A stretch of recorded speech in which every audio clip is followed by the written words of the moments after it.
Beautiful city, eh? But I'm happy to leave it behind on this.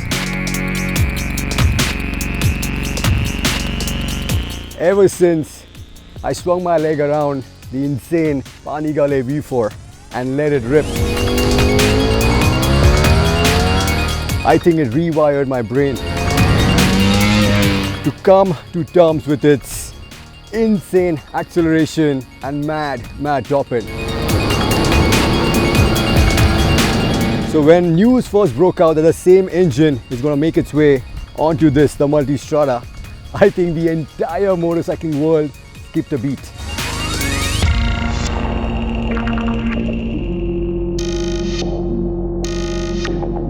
So of course, the superbike engine has been reworked in this Gran Tourisma avatar. This is rebored to 1158cc, has been retuned from the stratospheric 214 horsepower to a Sena 170 horsepower. Makes the same 124 Nm of torque, which actually kicks in earlier. So that's 12 horsepower more than the 1260. Numbers that sound and feel like this.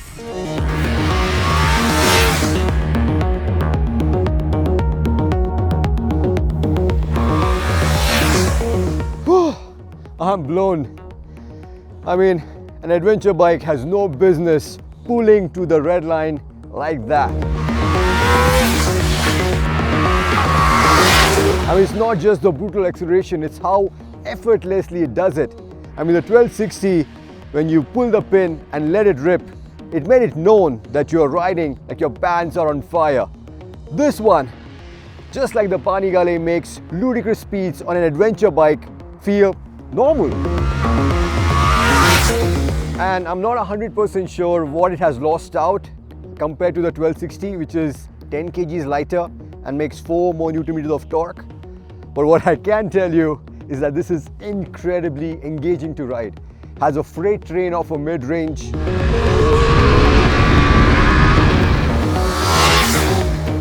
I love the bark of the exhaust in the higher revs, and the popping from the quick shift makes for an intoxicating experience.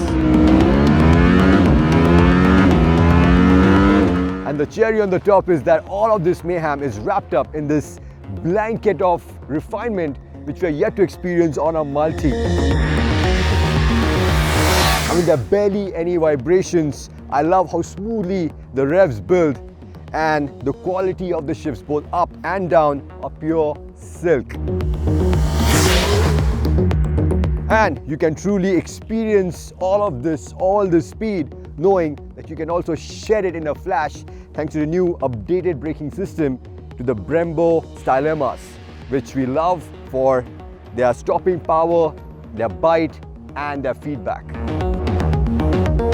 Which actually brings us to a very important question, which has happened with the switch to the 19-inch front from the signature 17 inches that we have always seen on the Multi. And that is if the V4 has lost its spark in the corners. And I think I know just the place to find out.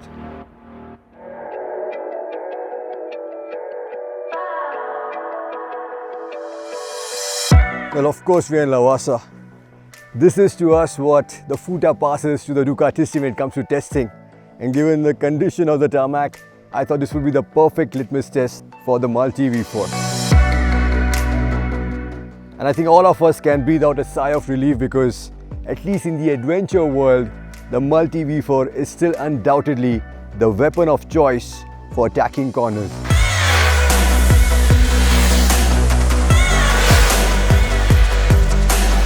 The switch from the trellis frame to the monocoque chassis and the placement of the more compact engine lower in the frame has bestowed the Multi V4 with a front end feel which you would normally find on a sporty Naked. And that's high praise because now it gives you so much confidence going into corner because you're always on top of the amount of grip available. And when you couple that with the counter-rotating crank, the tighter rake and the narrower 170 section rear tire, and voila, the Multi V4 can be chucked into corners with incredible ease.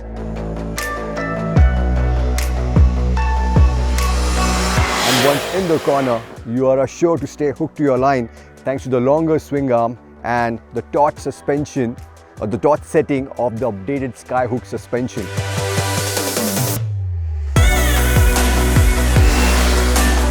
It's also much easier now to crank the bike from one side onto the other because of the shorter wheelbase and the leverage of the wide handlebars. I also got to mention the new Pirelli Scorpion Trail 2s, which have been updated. So they offer you a lot more grip, a lot more feedback, which then in turn allows you to exploit other things like the cornering traction control, cornering ABS, and increased cornering clearance. I saw your eyes light up just as mine did when I heard that. And that's a direct result of the increased ground clearance with the engine being placed where it is now. So in theory, this should handle just as well as the 1260 when you get off the beaten path. And there's only one way to find out.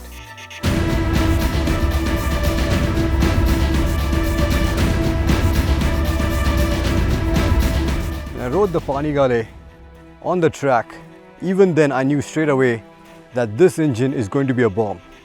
But what I was most curious about was how it does here, off-road.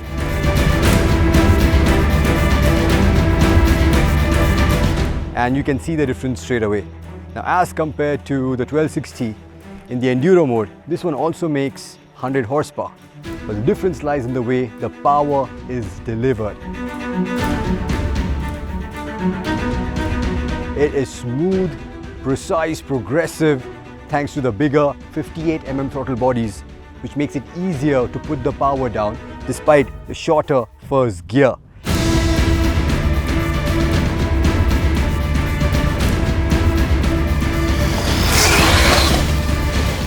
I'm actually astounded with the amount of mechanical grip that this adventure bike generates. Down to the longer swing arm and of course the positioning of this compact V4 engine in the frame.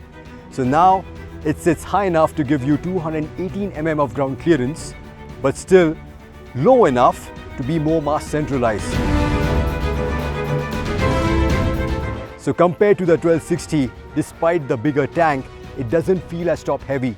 And the tight and technical terrain, it is by far the easiest Multistrada to ride, even for a newcomer. Yeah, it inspires a lot of confidence. And even in the really fast sections, you have the grip, you have the feedback to really push the envelope. But this is still a soft roader, and that's where the GS has an advantage over the really rocky beds because it has more suspension travel. And of course, the Boxer engine sits lower down, making it easier to ride the motorcycle. Then again, the BMW doesn't feel as planted in corners as this one does. And that in fact has always been the focus of the Multi V4. In fact, if you ask Ducati, they have come out and said that the Multi V4, the primary aim was to make it safer and more comfortable for the long road home.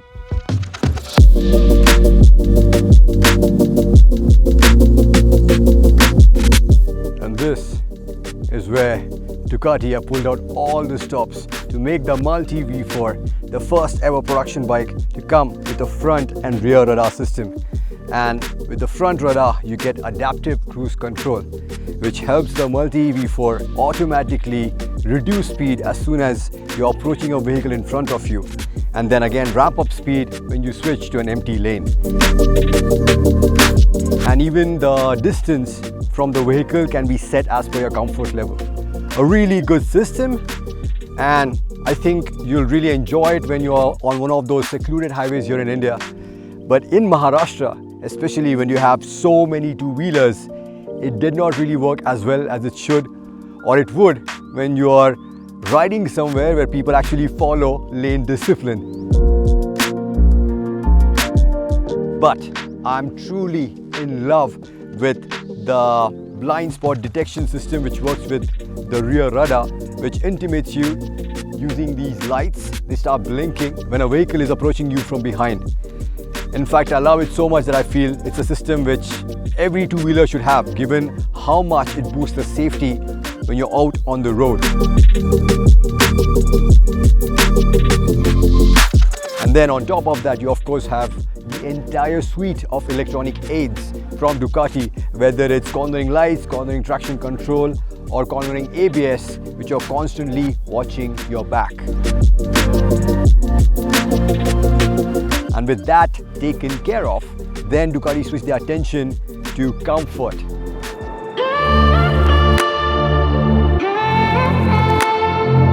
So the heat management system on this is easily the best in business. Now don't get me wrong, this Gran Turismo engine does heat up a lot. But as soon as the temperature hits 103 degrees Celsius, the two big radiator fans, they kick in and bring the temperature down in a matter of seconds. Also, all that hot air is diverted away from you using these side ducts which they have incorporated, and also you have these turning vents which actually channel fresh air onto your legs to aid comfort. Not just that, when you're in the city, when you're stopped at a signal, it actually deactivates the rear cylinders to prevent more heat coming onto your legs and also to improve fuel economy. And they did not stop there, because talking about the fairing, this entire thing has been through numerous hours of testing in the wind tunnel to make it as slippery and aerodynamic as possible. I especially love this windscreen, which is not only very efficient in terms of fending off the wind blast, but also you can operate it using a single finger while on the move. And as we are talking long hours, countless miles, this is the first non-Desmo motor from Ducati since 1978. So this comes with conventional valve springs which are lighter, which are easier to assemble, and more importantly, they have stretched the valve clearance interval check to 60,000 kilometers. I also like the flexibility of the engine in the city, especially when you put it on the urban mode in the softer map. You can putter around the city in stop-go traffic in the third gear with minimum juddering. So in short, this is by far the most accomplished Multistrada that Ducati have ever built. And this is also the reason why then the smallest imperfection start annoying you.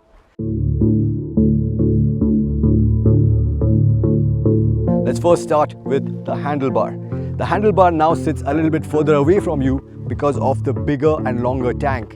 And what that does is when you're sitting on the bike and trying to take a U-turn, your hand is almost completely stretched out, giving you very little control. And that can make taking U-turns a big chore. Now I found a way around it by moving closer to the handlebar so that there's a small bend which made things easier. But then again, in this position on the highway, this is not going to be very comfortable, and your shoulders are going to start hurting after a few hours. And not to mention, when you're trying to lock the handlebar, it takes forever to lock. So that needs to be looked into. The clutch also, I feel, could have been easier to operate, especially in the stop-go traffic and when you're riding on really tight technical terrain. And then you have the seats. The seats are quite comfortable for the rider, but I think for the pillion, it could do with a little more padding. And also the seat height now has gone up from 825 in the lower position on the 1260 to 840. But then again, Ducati does offer a lowering kit as an accessory.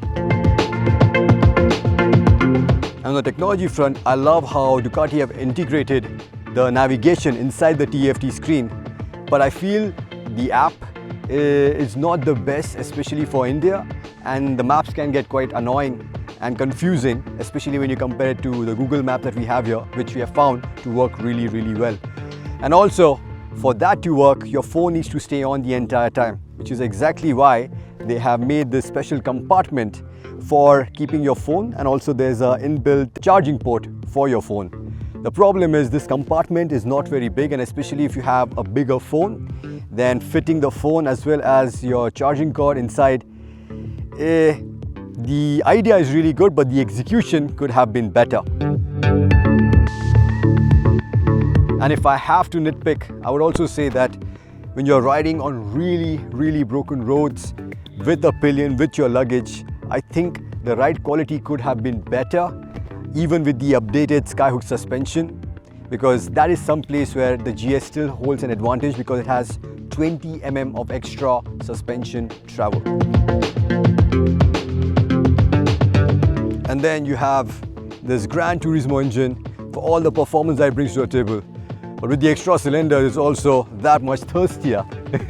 And that's why you're looking at a range of about 270 odd kilometers between fuel stops at the most, despite this 22-litre tank. But yeah, if you can live with all these quirks and have pockets deep enough to afford this 23.1 lakh rupee motorcycle, it's actually 24.1 if you want the V4S with the spoke wheels and tubeless tires, which I highly recommend.